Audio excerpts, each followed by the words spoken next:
La Iglesia Central Cristo Te Llama presenta Impacto Evangelístico, el fin viene. El tiempo de Dios con relación a su palabra está culminando. Los acontecimientos predichos a través de la misma están llegando a su final. Y cuando este evangelio sea predicado, entonces vendrá el fin. Y ahora con ustedes, en el impacto de la palabra, el pastor William Benítez.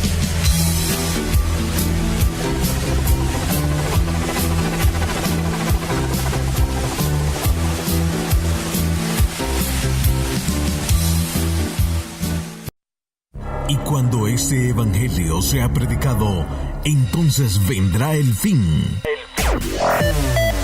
Nos sumamos a la causa de expandir las buenas nuevas, llegando a muchas personas por las redes sociales. Escucha la palabra de Dios a cualquier hora del día, reproduciendo nuestros videos en la plataforma de YouTube. Selecciona el tema de tu preferencia y llénate de Dios. Sonará la trompeta y los muertos en Cristo resucitarán primero, y nosotros seremos transformados en un abrir y cerrar de ojos, en un pispileo. Viene el Señor, hermanos. Se levantan los que murieron con la fe en Cristo, se abren las tumbas, se levantan, reciben un cuerpo transformado conforme a la gloria de Él, y los que estemos vivos somos transformados. Encuéntranos como Williams Benítez y suscríbete. Iglesia Cristo Te Llama, te acerca a Dios. Predicando a Cristo en los tiempos finales y en las redes sociales. Búscanos en Facebook como Williams Benítez. Sigue nuestras publicaciones y coloca tus comentarios.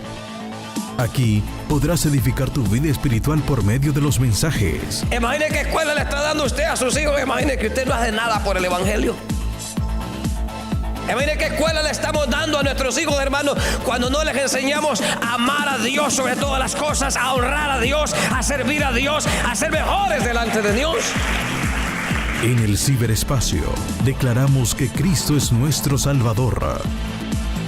Leemos la palabra de Dios honrando al Padre, al Hijo y al Espíritu Santo. 2:22 de los Hechos. Dice: varones israelitas, oí estas palabras.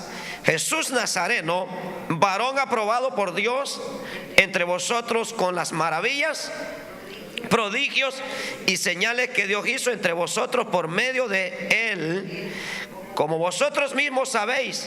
A este, entregado por el determinado consejo y anticipado conocimiento de Dios, prendisteis y matasteis por mano de inicuos, crucificándole, al cual Dios levantó, suelto los dolores de la muerte, por cuanto era imposible que fuese retenido por ella.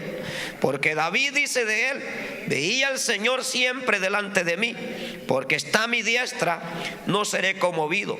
Por lo cual mi corazón se alegró y se gozó mi lengua, y aún mi carne descansa en esperanza, porque no dejarás mi alma en el Hades, ni permitirás que tu santo vea corrupción.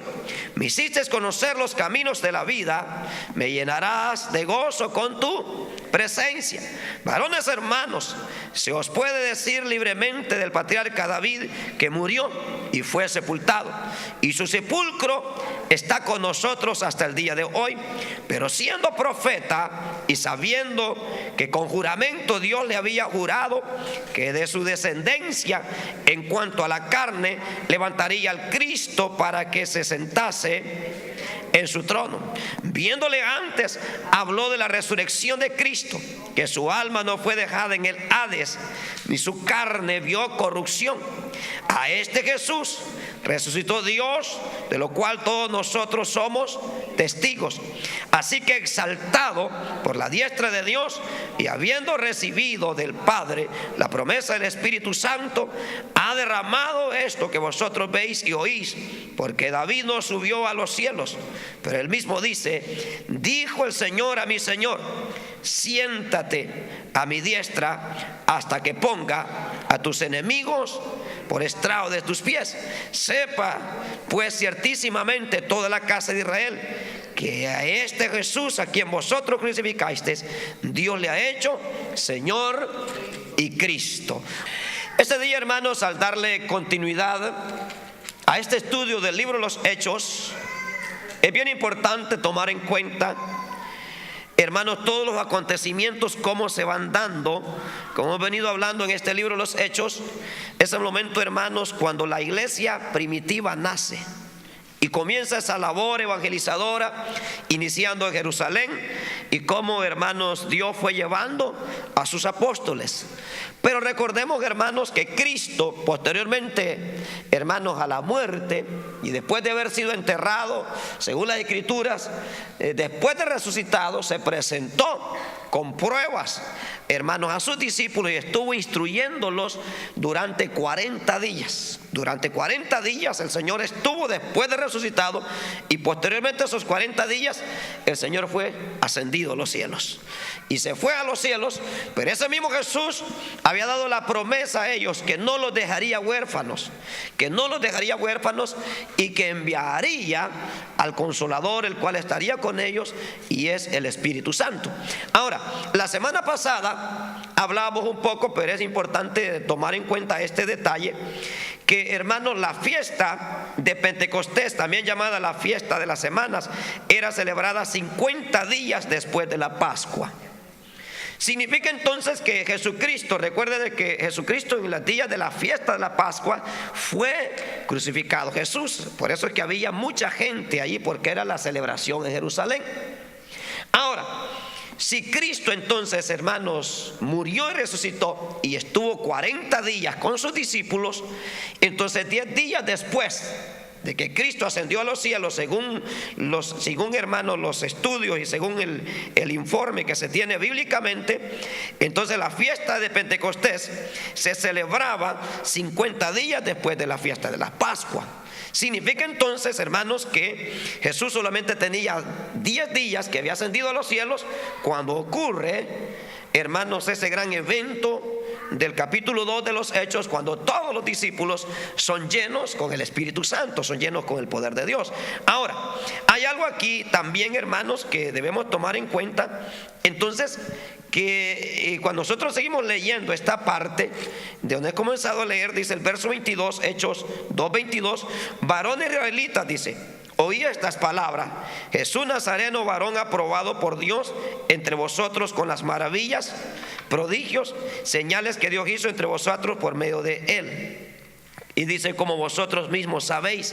Significa que ese pueblo de Israel tenía algo que sí estaban conscientes, y era que Jesús había hecho maravillas, había hecho prodigios y señales que Dios hizo entre el pueblo por medio de Jesucristo. Significa que hizo señales, prodigios, maravillas. O sea, imagínense, sanar leprosos, hermanos, devolver la vista a los ciegos, hacer los mudos hablar, echar fuera demonios, resucitar muertos, como lo hizo con aquel joven hijo de la viuda de Naín, como lo hizo con la hija de Jairo, como lo hizo con el mismo Lázaro también, que es un evento glorioso después de 4 días donde ya hedía. Todas esas cosas el pueblo de Israel, hermanos, se dio cuenta, se corrió la noticia de todas las señales y maravillas que Dios hizo. Pero lamentablemente, hermanos, a la hora que Jesucristo lo capturan, ese mismo pueblo que había visto maravillas, que había visto señales y prodigios de Dios hechos a través de él, esa misma gente estaba diciendo: crucifícale, crucifícale, crucifícale. Significa, hermanos, que es ahí donde nos damos cuenta que uno puede en un momento determinado ver grandes cosas de parte del Señor, ver maravillas de parte de Dios, ver señales en nuestra vida, y puede venir un momento, hermano, determinado que uno puede caer en una frialdad o un cegamiento espiritual que uno después puede estar rechazando a ese mismo Dios. Imagínense este pueblo que eran descendientes de Abraham, porque aquí les está hablando Pedro a esa gente, porque les dice varones israelitas, o sea, no le está hablando a gentiles. Dice varones israelitas, oí estas palabras: Jesús Nazareno, varón aprobado por Dios entre vosotros con maravillas, prodigios y señales.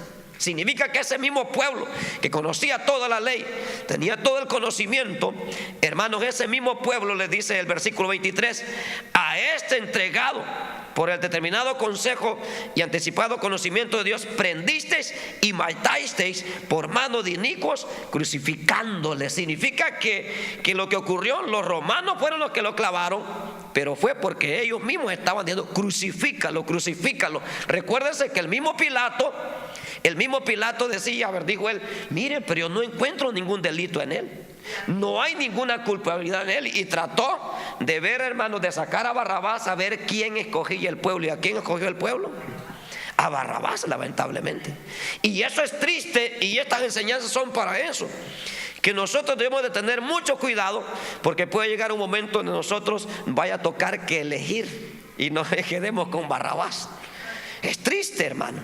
Imagínense, la misma gente, en vez de decir: no, pero Barrabás es asesino, Barrabás es un sedicionista, es uno que hacía divisiones, y Jesús nunca había hecho nada malo. Nunca había hecho nada malo, solo porque los sumos sacerdotes y todo el del Sanedrín tenían envidia. Por envidia lo crucificaron. ¿Por qué? Porque todo el pueblo lo seguía a él. Pero hay algo maravilloso acá, y esto quiero que usted vea. El verso 23 dice la Biblia. ¿Qué dice el verso 23? Dice el verso 23: a este entregado por el determinado consejo y anticipado conocimiento de Dios. Leámoslo otra vez más. Dice: a este entregado por el determinado consejo y anticipado conocimiento de Dios. En otras palabras, todo lo que sucedió a Jesús estaba bajo el control de su Padre que está en los cielos. Era el determinado consejo. Dios estaba consciente de todo lo que le iba a pasar a su hijo. ¿Cuántos se alegran por eso, hermanos? ¿Sabe por qué le digo? ¿Por qué nos alegramos por eso? Porque la base de esto que ocurre a Jesús, todo estaba determinado y todo estaba bajo el control de Cristo, estaba bajo el conocimiento de Dios. Significa que nada va a ocurrir a un hijo de Dios sin que Dios no tenga en control la situación. El Padre bien sabía, Él tenía todo bien determinado. ¿Hasta qué grado, imagínese, Dios es que dice que hasta los cabellos de nuestra cabeza están contados? Le pregunto a usted, hermana, ¿cuántos pelos usted tiene? Bueno, nosotros que nos ha caído el cabello, ¿tiene usted control cuántos pelos se le cayeron ya? O los que tenemos canas, ¿cuántas canas usted tiene? O los que tienen barba, al barbudo, ¿cuántos pelos tiene la barba? Ninguno lo tiene, pero Dios bien sabe, hermano. Dice: no se cae un pelo sin que sea la voluntad de Dios, no sale una cana sin que sea la voluntad de Dios. Significa que todo lo que ocurrió con Cristo era el determinado consejo de Dios, y Dios estaba consciente de todo lo que iba a ocurrir. Ya Dios tenía todo controlado. Ya Dios ya sabe qué nos va a pasar mañana. Ya Dios ya sabe dónde tiene la trampa el diablo. Y el diablo dice: ya va a poner el pie. Y viene Dios, y cuando, como nosotros somos bien cabezones, suele poner la patita, hermanos, en la trampa, viene el Señor y nos agarra.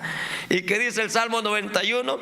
Y en tus manos te sostendrá, dice, para que tu pie no tropiece piedras, te chinea, te levanta, para que no te entierres, hermanos, ahí en la trampa del diablo. Significa que si Dios el Padre no hubiera querido que el Hijo pasara esta situación, Dios lo había librado. Pero era el plan perfecto para darnos salvación y vida eterna. Era el plan perfecto para que usted y yo ahora estuviéramos en la casa de Dios, oyendo su palabra, felices de que nuestro nombre esté escrito en el libro de la vida. Qué lindo, ¿verdad, hermanos? Entonces nosotros, hermanos, muchas veces, hermanos, dudamos de la soberanía de Dios. Por eso cuando se estrella el carro, hermanos, y de que el carro desnarizado, dele gracias a Dios. Dios ya sabía que iba a pegar en ese palo. Y yo, este diablo rebelde, Jesús, ¿por qué no quitaste el palo? Dios quería que allí se estrellara, porque sos tan cabezón que si no se estrellabas ahí no ibas a venir a la iglesia. Y ahora sin un diente ibas a venir a pedir oración. Y mi hermano, me trompé el labio, hermano, con el labio hinchado. O sea que todo ocurre, hermano, porque Dios lo determina así, porque Él nos ama y Él es bueno, Él es maravilloso. O sea que los judíos, hermanos, hicieron el trabajo malo, pero Dios ya tenía determinado que así fuera. que así fuera, ¿verdad? Eso es como cuando hermanos se levantan en la iglesia. Usted no se preocupe por eso, Dios ya lo determinó así. ¿Qué va a hacer uno? Pues uno sigue alabando a Dios y uno dice: gracias, Señor, porque eres bueno, ya tú sabes cómo nos llevas. Aunque una puerta se cierre, dice Apocalipsis, tengo otra puerta delante de ti, una puerta abierta, que puerta que yo abro, no hay nadie que la cierre. Esa es la bendición que hay en el Evangelio. Dice, ¿sabe cómo dice el libro de Lucas? Dice así: no temáis, manada pequeña, a vuestro Padre que esté en los cielos les ha placido daros el reino. Habla de un pequeño rebaño, manada pequeña. Dice: no temáis, manada pequeña. Un pequeño rebaño. Pero ¿qué ocurre con ese pequeño rebaño? A nuestro Padre le ha placido darnos el reino. O sea, en otras palabras, hacernos partícipe de la herencia eterna. ¿Y quién va a hacer que le va a decir a Dios: ¿y por qué te vas a llevar a este? Mira, si este burlo ha sido toda la vida. ¿Y por qué te vas a llevar a esta hermanita? Si esta hermanita era de la familia, la samaritana, un ejemplo, ¿verdad? Era bien novia usted. ¿Para qué te vas a llevar a este si este vendedor de drogas era? ¿Para qué te vas a llevar a este si este era el rata de la colonia? Aleluya. Pero ¿qué vamos a hacer? Pues si Dios lo determinó así, dice la Biblia, si Él determina una cosa, ¿quién lo hará cambiar? Si Él determinó hacerlo así, así va a ser. Así estaba determinado con su Hijo. Hermanos, y lo más tremendo de esto, ¿sabe qué es? Es que el diablo hizo el trabajo perfecto, hermano, al pie de la letra. Y el diablo celebrando, el diablo ya lo logramos, lo matamos. Porque él pensaba que matándolo se había quitado del problema de en medio. O sea, que había solucionado el problema. Pero lo que no sabía el diablo, que era el plan de Dios. Ahí se da cuenta usted que el diablo no es omnisciente, no sabe todas las cosas. El único que sabe todas las cosas es nuestro Dios que está allá arriba. Nuestro Dios que está en los cielos. Entonces, todo lo que le sucedió a Jesús estaba bajo el control de Dios. Sus planes no fueron afectados en ningún momento por el gobierno romano ni los oficiales judíos. Este conocimiento sirvió de gran consuelo para los creyentes de la iglesia primitiva que enfrentaban persecución. Imagínense qué lindo cuando uno entiende esto. Dice uno: este me está yendo duro y me está cayendo de todo. Ya solo venga aquí, solo falta, dice uno, que un perro venga y se orine encima de mí. Pero cuando uno escucha esto y ve esto, dice: pero todo ya está determinado así por el Señor. Eso es como en el matrimonio hay problemas, que de repente el hombre agarra maletas y se va. No dijo nada, hermano, dejó barrida la casa. Y usted dice: gloria sea al Señor, así Dios lo quería. Que ese diablo no era el que Dios tenía para mí, que si yo al revés andaba. Así que viva el Señor, Jehová Dios, Jehová quitó, sea bendito el nombre de Jehová. Dice, y sigue adelante, sigue adelante. ¿Por qué? Porque Dios no está ajeno a lo que nos pasa. Dios bien sabe que usted anda uli ahorita porque acaba de pagar la renta. No anda nada, aleluya. Y usted imagina en la casa viendo por la televisión, está todo muerto. Porque ese es el problema de muchos, que cuando ocurren estas situaciones, no, hay que ir hacia la iglesia, Dios, estoy aquí. Allí es donde nos harta el diablo. Allí es cuando el enemigo, hermanos, hace lo que él quiere con nosotros. Pero por eso venimos a la iglesia a oír la palabra de Dios. Hermanos, Dios, todo se cumplió conforme el determinado consejo de Dios. Estaba bajo el conocimiento de Dios. Cuando vengan problemas a su vida, cuando vengan adversidades, dice usted: yo sé que Dios está consciente de lo que estoy pasando. Ahorita estamos en el desierto, ahorita estamos en las vacas flacas, pero ya vienen las vacas gordas. Estamos en el tiempo de sequía, pero ya viene la lluvia. Una lluvia grande se avecina, una gran bendición se acerca. ¿Cuántos alaban a Dios? Cosas grandes Dios trae, cosas maravillosas, cosas fieles y verdaderas. Me decía el pastor que está en Spring Branch, un joven que acaba de ser enviado hace un mes, casi con lágrimas en los ojos, me decía, después de un ayuno que tuve esta semana, dice que se quedó a descansar y el Señor lo levantó así en el aire, una luz lo levantó. Dice que vio como un ángel que estaba envuelto a su derecha y le dijo: te he entregado todo Northwest, o sea, toda la área que está allá donde está la iglesia. Te he entregado todo Northwest, le dijo, y también toda la área de Pasadena. Imagínense, toda la área de Pasadena le dijo el Señor que le había entregado. Es que Dios es bueno, hermano. Dios es bueno, pero cuando uno va a la iglesia no hay ni ministerio de alabanza quizás. no hay ni servidores. Pero Dios no ve lo que nosotros vemos, sino que uno está consciente de todo. Dios sacude el palo para que queden los verdaderos, para que queden los fieles, para que queden aquellos que verdaderamente aman a Dios. Porque con uno que esté estorbando no se puede hacer nada. Con uno, hermanos, que no esté en la visión, hermanos, se interrumpe. Entonces Dios necesita que todos vayan hacia el mismo lugar, hacia la misma línea. Pero ¿sabe cuál era lo tremendo? Que también Dios le dijo aquellas palabras de aquel ángel. Le dijo unas palabras que iba a extrañar a una hermana que ya no está con nosotros. Solo una nada más, un nombre mencionó, un nombre de una hermana le mencionó y le dijo: a Julana voy a extrañar, le dijo. Significa que los demás no estaban en los planes de Dios. Una nada más. Mire qué tremendo. Porque esa gente que es chismosa, esa gente que es chambrosa, esa gente que es a media, esa gente, hermanos, que vive de apariencias, hermanos, los hipócritas no heredarán el reino de Dios. Los chismosos tampoco, los sedicionistas tampoco, los divisionistas tampoco, si no se arrepientan no heredarán el reino de Dios. Entonces el Señor le dijo: a María voy a extrañar. Y él dice que le contestó: pero hemos hecho lo que hemos podido, Señor. Y dice que habían como lágrimas cuando le decía aquellas palabras. ¿Por qué? Porque Dios es fiel y es verdadero. Por eso hay que ayunar y hay que orar, para que Dios se glorifique, para que Dios haga la obra y ver las cosas desde el punto de vista de Dios, porque todo está planeado como Dios lo tiene determinado, como Dios lo tiene planeado. Entonces imagínense, le digo, todo Northwest te lo voy a entregar, le digo, y toda la área de Pasadena, después de varios días de ayuno y oración. Dios es fiel, hermano. Dios es verdadero. Hoy en la tarde, por misericordia, me fui a descansar un ratito, porque anoche casi no dormimos, y la oración, me quedé, hermanos, descansando un ratito.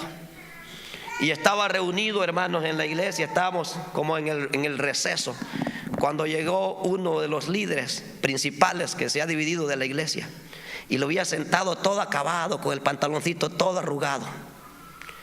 Y nomás lo volteé a ver y le dije yo: cada uno es libre de tomar sus propias decisiones, y tú tomaste la decisión mala. Y ya no me decía hermano, vos me decías. Imagínate, le dije yo, ya ni hermano me decís, estás bien terminado. Ahorita voy a llamar a los diáconos para que te saquen en las condiciones que andas. Terminado, hermano. Todo, hermanos, en la vida tiene uno que trabajar a mantenerse en la línea de Dios. Y por difícil las situaciones que te pasen, espera en Dios, espera en el Señor. Dios es fiel, Dios es verdadero. Él sabe las cosas, cómo las lleva. Hay veces en el hogar, en la familia, en el ministerio, pasan ocasiones, pero uno, hermano, sigue honrando al que vive y reina por los siglos de los siglos, porque Dios es fiel. Dios es fiel y verdadero. Entonces dice aquí la Biblia: a este entregado por el determinado consejo y anticipado conocimiento de Dios. ¿Quién fue que determinó que así fuera? ¿Fueron los romanos o los judíos? No. ¿Quién lo determinó así? Dios. Imagínense. ¿Quién determina cuando pasa algo en nuestra vida? ¿Quién determina cuando tenemos un problema? ¿Quién es que permite la situación? ¿Quién permite el problema? No es uno, es Dios mismo. ¿Por qué? Porque a veces estamos muy aguaditos y Dios quiere hacernos volver a las líneas correctas. Entonces Dios permite los problemas para que volvamos a Él. Dios permite situaciones para que nos acordemos que Él es Dios, que Él es grande y que Él es todopoderoso. En otras palabras, si nosotros empezamos como a llevarnos una vida cristiana tranquilita, Dios tiene que permitir problemas para que uno venga como perrito. Jesús, aquí vengo, Señor, con pulgas y garrapatas que voy a agarrar allá. Vengo a que me las quites. Y allí, bueno, pues dijo, viene. O sea que Dios permite, imagínense. O sea, dice el determinado consejo. O sea que Dios como que dice: bueno, vamos a hacer así, va a tener que pasar esto y esto, pero al final va a ocurrir esto. Significa que nunca usted ve el problema que está viendo, sino que vea lo que viene después del problema, lo que viene después de la tempestad, lo que viene después de la tormenta, después de las olas que viene la bonanza, viene la bendición de Dios. ¿Qué es lo que le espera a usted después de esta vida de tanto sufrimiento? Nos espera el gozo eterno, nos espera la eternidad, nos espera, hermano, lo más maravilloso esperado por todos los creyentes. Y en nuestra reunión con el Señor, entonces cero lamentarse, Cero venir chillando por problemas.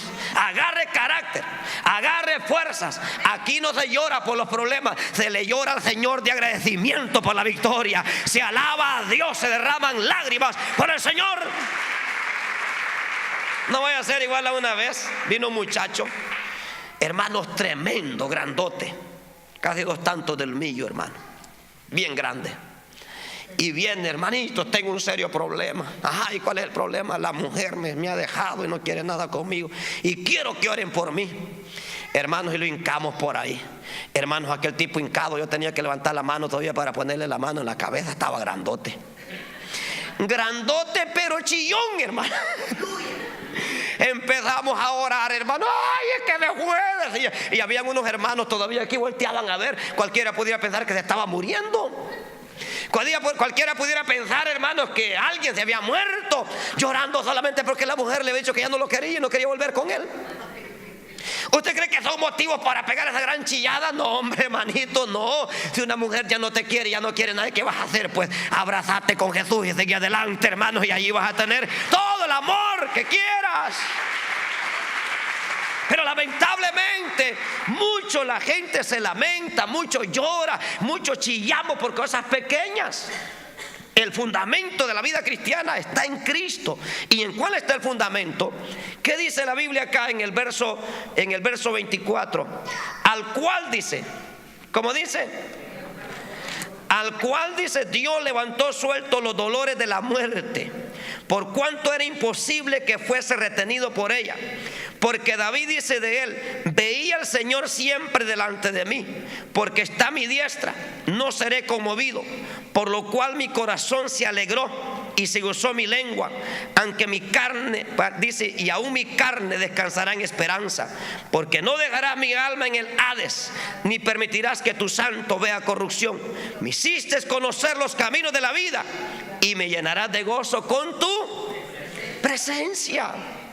Todos los que tienen a Cristo, ¿a quién tienen? ¿Qué presencia tienen?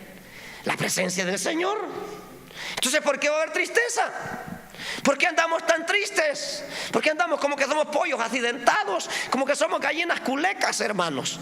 ¿Qué nos pasa, hermano? Dice la Biblia: yo veía al Señor siempre delante de mí, y como está a mi diestra, no seré conmovido. Siempre el Señor está delante de su pueblo. Siempre Dios está a la diestra ayudándonos, y con su presencia hay gozo, hay alegría. No hay tristeza, hermanos. Cuando yo no era cristiano, yo sufría. Cuando yo no era cristiano, yo lloraba. Cuando yo no era cristiano, le reclamaba a las personas: hermano, ¿por qué yo he vivido esa vida de soledad? Porque no tuve amor de padre, no tuve amor de madre, no tuve amor de hermanos, no tuve amor de familia. Pero ahora que conozco a Cristo, me he dado cuenta que tuve un amor que yo no conocía. El amor de Dios que me amó desde el vientre de mi madre, que desde allí me sacó, desde allí me trajo, y ahora me sigue dando alegría y gozo, porque en su presencia hay plenitud de gozo. No hay que andar, hermanos, tristes. La Biblia dice: el gozo del Señor nuestra fortaleza es. Si usted anda permitiendo las tristezas, ay no, hombre, la hermanita embarazada hasta triste anda con el cipote que anda en la panza, y anda con una cara de andar feliz. Imagínese, ahí tiene una gran bendición de Jehová. Porque estar embarazada, hermano, es una bendición de Dios. Claro, en el Evangelio, no de fornicaria. No, sino en el Evangelio, bien como Dios demanda. Imagínense qué gran profeta de tener ahí, ¿verdad? Imagínense qué gran Abigail ha de estar en ese vientre. Y a la hermanita ni a la iglesia viene, imagínense. Ya el papá tampoco viene, ella está preñada y él no aparece tampoco. A él le pegó vómito. Qué tremendo, dele palmas al Señor, hermanos. Entonces, hermanos, la fe cristiana está basada en el hecho del fundamento de la resurrección de Cristo. Si Cristo no hubiese resucitado, en vano fuera, hermanos, esta faena de continuamente y estar y hablando de Cristo. Pero aquí dice la Biblia que Él dice: no permitirás que tu santo vea corrupción. ¿Qué significa? Que el cuerpo de Cristo no se descompuso. Si usted tiene conciencia, hermanos, Una persona cuando muere, por ejemplo, en nuestro país, que en aquel tiempo no se arreglaban los cuerpos después de muertos, después de 24 horas uno tenía que ir a enterrarlos porque empezaban a soltar un olor insoportable. Todos sus órganos empezaban a descomponer y aquí lo botar porque es peligroso, hermanos, una epidemia de enfermedades. Y luego los zopilotes también ya volando por ahí queriendo devorarse el cuerpo. Imagínense cómo es uno, hermano. Después de 24 horas hay que irlo a botar ya, hermano. Hay que irlo a enterrar porque ya no se aguanta el mal olor. Ahora Jesucristo estuvo, hermanos, 3 días en el corazón de la tierra. 3 días estuvo en la tumba. Ahora la pregunta es, dice, no permitirás que tu santo vea corrupción. ¿Qué significa? Que el cuerpo de Cristo no se descompuso.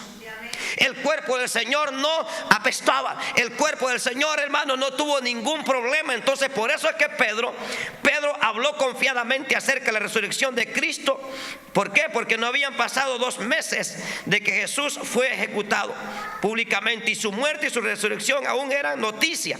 Si Jesús no hubiera muerto, realmente la gente se habría burlado de Pedro o simplemente no le habrían hecho caso. Y si Cristo no hubiese resucitado, realmente las autoridades habrían mostrado su cuerpo y le habrían puesto fin a esta nueva fe. En otras palabras, cuando Pedro está hablando este mensaje, le dije al final, ¿verdad? La fiesta del día de Pentecostés era 50 días después.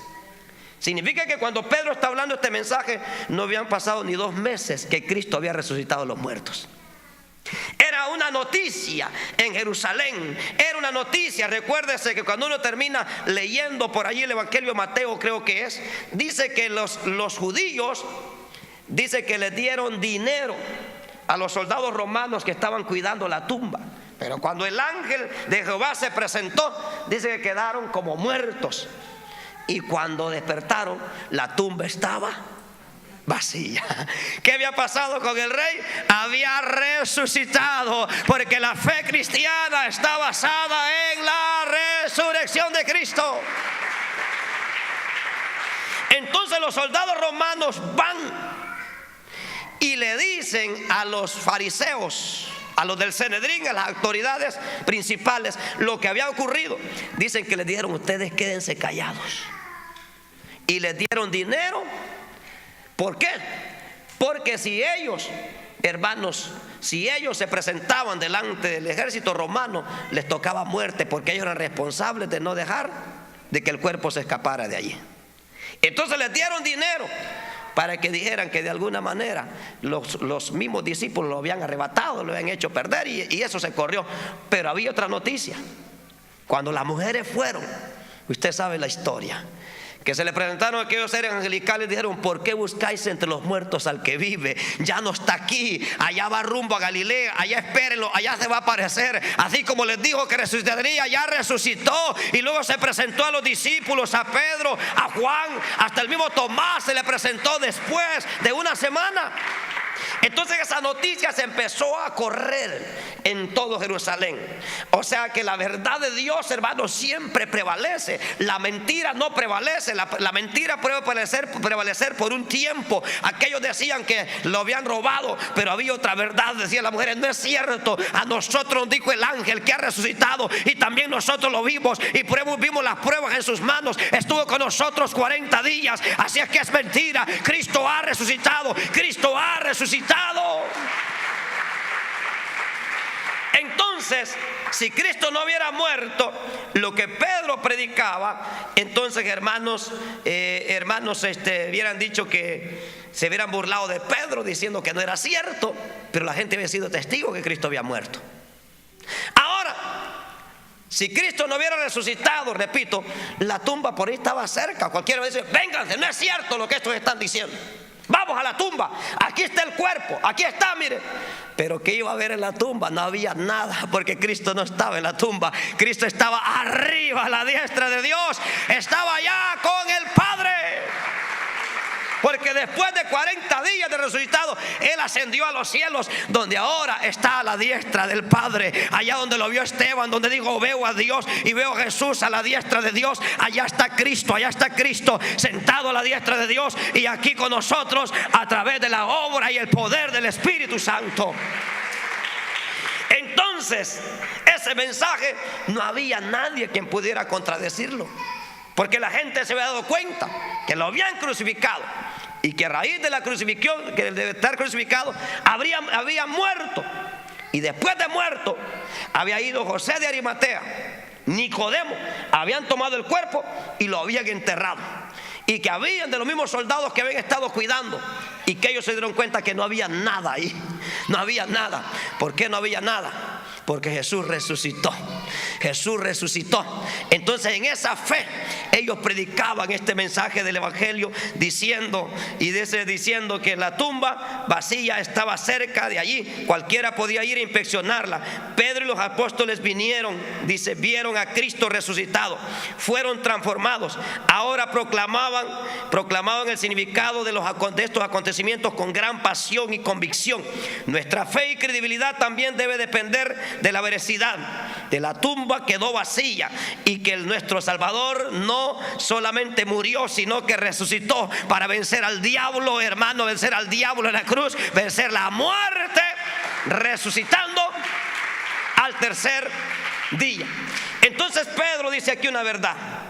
Dice en el versículo 24: Dios le levantó, suelto los dolores de la muerte, por cuanto era imposible que fuese retenido por ella. En otras palabras, la muerte quiso detenerlo, pero no pudo. ¿Por qué? O sea, dice: muerte, yo seré tu muerte. O sepulcro, yo seré tu victoria. En otras palabras, la muerte no lo pudo retener. Así como también no podrá retener a todos aquellos que han sido perdonados a través de la sangre de Jesús. No importa cómo muramos, no importa cómo terminemos nuestra jornada, hay fe, hay vida y hay esperanza en Jesús. Por eso es que nuestra fe cristiana es la misma. Por ejemplo, estos creyentes, hermanos, vivían esa fe, hermanos, pensando, porque ellos confiaban en el sacrificio de Cristo, hermanos, porque el Salvador de ellos estaba vivo. Significa que si nuestro Salvador está vivo, puede ayudarnos en tiempos de necesidad. Al igual que Él, también nosotros conquistaremos la muerte en el día. Significa que la fe cristiana está basada en el hecho de que fundamentalmente la tumba está vacía. Significa que en la tumba no hay nada. No hay nada. Ahora la pregunta va a ser: ¿y cuando Cristo venga, cómo van a quedar las tumbas de aquellos creyentes que murieron con la fe en Cristo? Vacías. Vacías.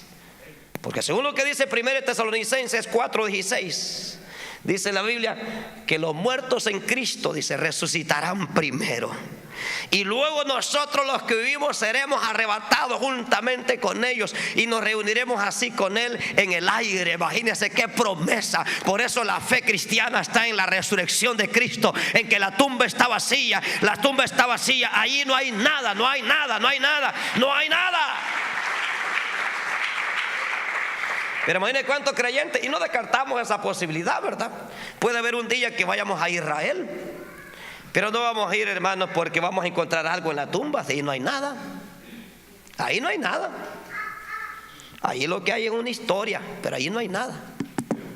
Sino que nuestra fe está en el que murió y resucitó, en aquel que está allá arriba a la diestra de nuestro Padre celestial. Entonces ahora dice, entonces viene el verso 25, dice así: porque David dice de él, o sea, hablando de Jesús: veía al Señor siempre delante de mí, porque está a mi derecha, no seré conmovido. Por lo cual mi corazón se alegró y se gozó mi lengua, y aún mi carne descansará en esperanza. Significa que David, siendo profeta, vio los acontecimientos que habrían de ocurrir a Jesús. Entonces, en esa fe él vivía, en esa fe que Jesucristo llegaría a morir, pero no se quedaría ahí, resucitaría al tercer día. Él dice: veía siempre al Señor delante de mí, porque está a mi derecha, no seré conmovido. Esa fe es la cual nosotros debemos de mantener. En esa fe fue que fue fundamentada la iglesia primitiva. En una fe de un Dios vivo, de un Dios grande, de un Dios maravilloso. Por eso que usted se da cuenta, después del capítulo 2 del libro de los Hechos en adelante, esos apóstoles les daban con garrote, salían gozosos. Mataban a uno, le daban gloria a Dios. En otras palabras, hermanos, estaban tan apasionados por Cristo que no importaba si les iban a volar la cabeza. Imagínense que este mismo Pedro, según la historia, lo crucificaron en las afueras de Roma, hermanos, con la cabeza para abajo. Lo querían crucificar así como habían crucificado al maestro. ¿Y sabe qué dijo Pedro? No, yo no soy digno, dijo, de morir como murió el maestro. Él es el único. Si quieren, crucifíquenme a mí, pero boca abajo. A Jacobo, uno de los compañeros de pesca, cortada la cabeza. A Pablo, uno de los contemporáneos que posteriormente formó parte de este grupo, decapitado también. Algunos de esos hombres, hermanos profetas, algunos fueron aserrados, como quien aserra madera, aserrados. Según dicen, hermanos, que Tomás, hermanos, quedó trabado en una lanza, traspasado. Juan, el único que murió en la vejez, pero allá en la isla de Pasmos, hermanos, allá en un lugar rocoso. Según la historia dice que a Juan lo aventaron, hermanos, en aceite hirviendo. Y el sorprendente milagro es que el aceite no lo quemó, hermano. ¿Qué quería hacer el diablo con Juan, el apóstol? Lo quería freír vivo, freírlo como que eran papas, como que eran curly fries, aleluya. Como que eran papas fritas, lo quería freír como fried chicken, como pollo frito. Pero imagínense el milagro. O sea que cuando uno ve el milagro extraordinario allá de hermanos, cuando los amigos de Daniel los avientan al foso de los leones, uno dice qué milagro extraordinario. Pero dicen, y en el Nuevo Tiempo han habido muchos. Lo único es que muchos no se escribieron en la Biblia, pero ahí están en la historia. A Juan lo aventaron, hermanos, en aceite hirviendo. El diablo lo quería freír. Ahora la pregunta, y no lo voy a asustar, sígase gozando. ¿Qué cree que quiere hacer el diablo con usted? ¿Cree que el diablo le quiere dar topollillos helados? ¿Cree que usted le quiere dar sandía? ¿Cree que el diablo está contento porque usted se levanta de madrugada a orar? Él quiere darle la nuca al carro. ¿Sabe por qué le da las cosas materiales? Porque usted no lo puede tocar, porque estamos cubiertos con la sangre de Jesús, con la sangre de Cristo, la sangre de Cristo, y Él le da lo material. De repente le quitan horas de trabajo, de repente le golpean el carro, de repente le roban dinero, de repente lo para el policía, el mismo diablo. Pero dice la Biblia que siempre veía al Señor a mi diestra, por lo cual se gozó mi corazón. Me alegré siempre, como dice el Salmo, yo me alegré con los que me decían, a la casa de Jehová iremos sin tristeza ni desesperación, porque siempre está Dios ahí. Pero hay que entender que es una guerra, es una batalla. Y de repente, de la nada, un gran dolor, usted una gran pelota que se le mueve allá adentro. Bueno, ¿y esto qué es? Hermano, el enemigo, solo por ser íntegro. Dígame, ¿cuál era el pecado de Job? Solo ser íntegro a Dios, ser apartado del mal, honrar a Dios. Cuando usted honra a Dios con sus diezmos y sus ofrendas, el diablo le quiere dar en la nuca. Ay, hermano, yo ni diezmo ni ofrenda, no tengo ningún problema. Pues es tu papá y estás en problemas, te va a llevar él. ¿Por qué? Porque, hermanos, cuando usted honra al Señor, hay gente que dice, y yo que no veo que ni una batalla. Ay, hermanito, tened cuidado, porque puede hacer de que no sentís porque está muerto quizás. O la otra es porque no estamos haciendo nada por el evangelio. Pero usted empieza a hacer algo por el evangelio, le digo que le van a apedrear el rancho. De repente, hermano, va a aparecer un endemoniado enamorando de la mujer. De repente, hermanito, por ahí va a aparecer algún loco, hermano, tratando de llevarle la mujer para allá. O luego, hermanos, el marido, va a aparecer una viejita queriendo llevárselo. Y usted, pero como usted está clara, hermanos, en que todo está bajo control de Cristo, y el diablo mentiroso, me quiere llevar a Venancio, pero Venancio es mío y es tuyo, Señor. Y esa viejita de rodillas está peleando ahí, hermano, porque sabe que el diablo no es más poderoso que Jesucristo. Sabe que su Dios es más fuerte, porque la Biblia dice, mayor es el que está con nosotros que el que está con el mundo. Con nosotros está este Cristo resucitado, este Dios que es fiel y que es verdadero y que tiene poder para hacer maravillas. Pero si usted no está bien plantada, anda afilando el cuchillo en la piedra de afilar, y cuando llega el marido lo anda goliendo. No golea pintura. Ni a Chirroc tampoco, no traes nada de acerrín. No, hombre, hermanitos, no. La Biblia dice que las armas de nuestra milicia no son carnales. No es goliendo al marido, no es detrás siguiéndola, hermanos, con un Facebook avientes de rodillas y va a ver si no va a salir a luz. O sea, que Dios es fiel. O sea, aquí es bien clara la palabra. Entonces dice él, ¿verdad?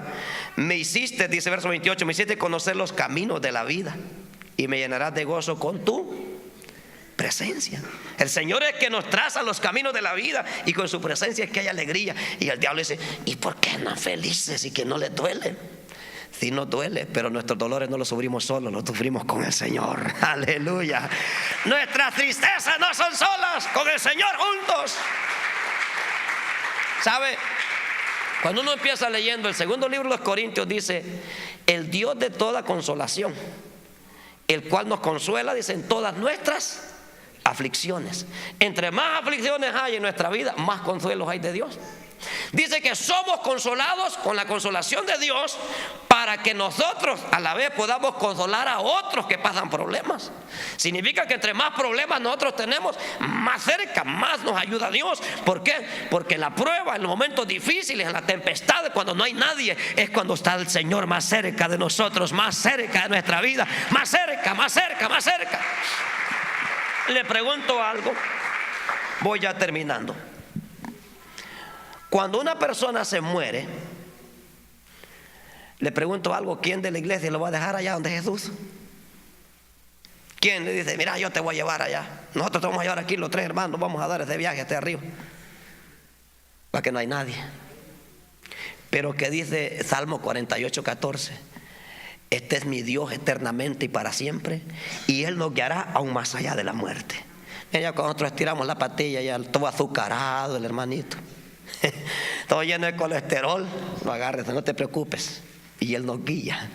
Por cuanto no conocemos el camino, no sabemos la puerta, no sabemos cómo llegar, pero Él dice: Él nos guiará aún más allá de la muerte. Aleluya. No hay problema, no hay problema, no hay problema. Él nos guiará aún más allá de la muerte. Ellos, ¿se ha olvidado usted que uno aquí, ¿verdad? Ya tira las patas, las manos.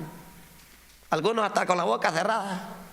Cerrar la boca, cerrar los ojos, y ahí lo agarra Dios y lo lleva hasta donde San Pedro, hermano. No es de San Pedro. No, esos son los católicos que dicen que lo llevan de San Pedro. No, ausente del cuerpo y presente al Señor de San Pedro. Es presente al que venció la muerte, al que resucitó a los muertos. Presente a Jesucristo.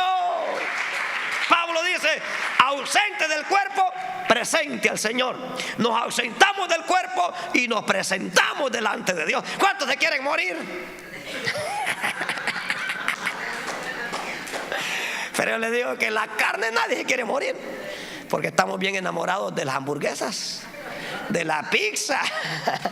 Estamos bien enamorados de las cosas de esta tierra. Pero si nos diéramos cuenta, según la historia, cuando algunos han muerto y Dios les ha dado la licencia de regresar, no se quieren venir ya, hermano. No quieren regresar ya. Pero como todo es por la fe. Y uno imagina, uno ya está ambientado, imagínense, 30 años, 40 años ambientado, y luego aquí en Norteamérica, viste, y todo, ¿verdad? En el celular, y aquí y allá, hermanos, o sea, ya estás ambientado, y ir a un lugar que uno no conoce. Pero es tan bello ese lugar, que las personas cuando lleguen allá, ya no quieren regresar, allá se quieren quedar. Entonces, hermanos, el fundamento de la fe cristiana es esta verdad.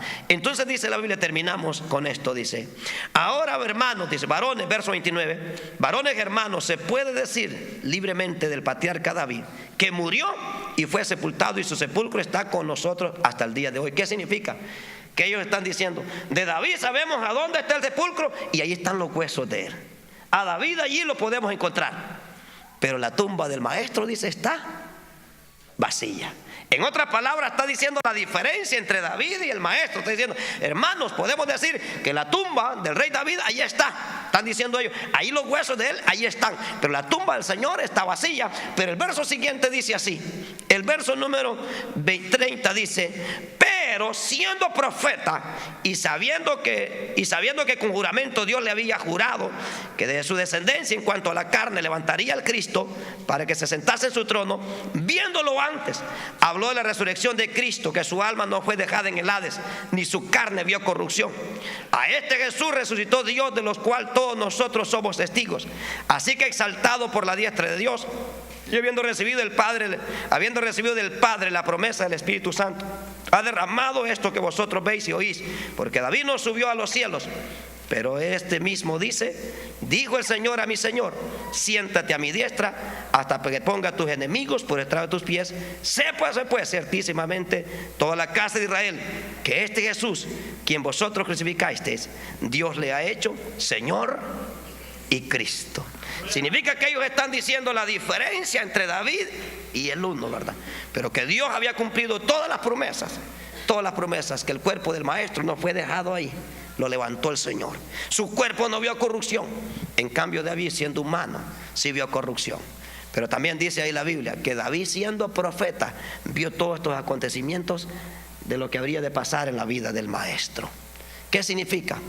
Que David, aparte de ser un comandante de guerra, era rey y era profeta también. Imagínense qué bendición tenía David: gobernar, y era profeta, era usado por Dios, un hombre conforme al corazón de Dios, pero tuvo que morir. Y ahí está su tumba, y está esperando también que así como todos aquellos que han muerto en Cristo puedan resucitar aquel día cuando Cristo venga en su gloria. Así es que el fundamento de nuestra fe es Jesús, la muerte y su resurrección. Pero no debemos de demoralizarnos, como decíamos al principio. Todo está bajo control de Él, y en esa fe y esa esperanza vivamos la vida cristiana, porque no estamos perdiendo el tiempo, no estamos predicando un Cristo muerto, sino un Cristo vivo que tiene poder para hacer maravillas. Si este mensaje ha tocado tu vida y quieres abrirle el corazón al Señor y pedirle perdón a Dios por tus pecados, entonces haz esta oración: reconozco que he pecado y te he fallado, Señor. Necesito tu perdón. Entra a mi vida y cámbiala. Perdóname. Toma mi vida y hazla de nuevo. Gracias, Señor Jesús, por morir en mi lugar y librar mi alma de condenación. Ayúdame a caminar en tu santo evangelio y perseverar hasta el fin. Amén. Si usted hizo esta oración y desea saber más de este santo evangelio, le invitamos a congregarse con nosotros. Estamos ubicados en el 5757 Rochester Drive, Houston, Texas 77036, Suite 500. Cree en el Señor Jesucristo y serás salvo tú y tu casa. Solo tú tienes palabras de amor, camino al Padre y verdad eres tú. Y cuando este evangelio sea predicado, entonces vendrá el fin. Nos sumamos a la causa de expandir las buenas nuevas, llegando a muchas personas por las redes sociales. Escucha la palabra de Dios a cualquier hora del día, reproduciendo nuestros videos en la plataforma de YouTube. Selecciona el tema de tu preferencia y llénate de Dios. Sonará la trompeta y los muertos en Cristo resucitarán primero, y nosotros seremos transformados en un abrir y cerrar de ojos, en un pispileo. Viene el Señor, hermanos. Se levantan los que murieron con la fe en Cristo, se abren las tumbas, se levantan, reciben un cuerpo transformado conforme a la gloria de Él, y los que estemos vivos somos transformados. Encuéntranos como Williams Benítez y suscríbete. Iglesia Cristo te llama, te acerca a Dios. Predicando a Cristo en los tiempos finales y en las redes sociales. Búscanos en Facebook como Williams Benítez. Sigue nuestras publicaciones y coloca tus comentarios. Aquí podrás edificar tu vida espiritual por medio de los mensajes. Imagine qué escuela le está dando usted a sus hijos. Imagine que usted no hace nada por el evangelio. Mire qué escuela le estamos dando a nuestros hijos, hermanos, cuando no les enseñamos a amar a Dios sobre todas las cosas, a honrar a Dios, a servir a Dios, a ser mejores delante de Dios. En el ciberespacio, declaramos que Cristo es nuestro Salvador.